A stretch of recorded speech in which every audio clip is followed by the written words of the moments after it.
People ask me, so what are you eating when you're on vacation in Germany? I'm eating the best food in the world. Lovely currants here. The stem and everything.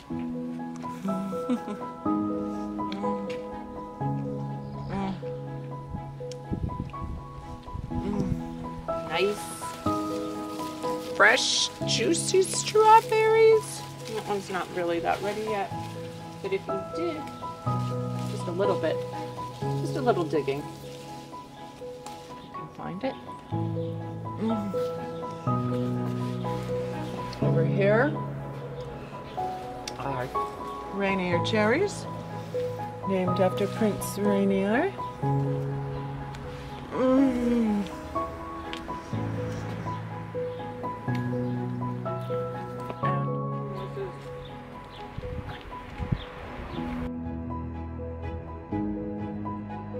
Freshly picked butter lettuce for the salad.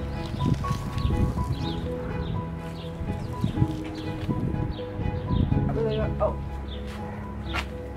as you can see, there's flowers. They're mixed in with all the fruit and veggie plants for pollinating.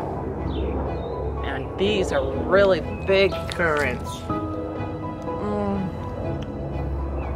So sweet and juicy. The other good additions. But yeah, the mint is lovely. They're nice and sweet. Oh, they're lovely. I love the ones with the dirt on them because the dirt is like gives a crunchy texture, and I swear the strawberries are so sweet. It tastes like they're sprinkled in sugar. It's B12. B12. Tastes like sugar though. Yeah, I've never rinsed the strawberries because I love eating the soil and slightly coating it. It's organisms. That one's kind of bad, but oh, I am the luckiest girl in the world, I feel like right now.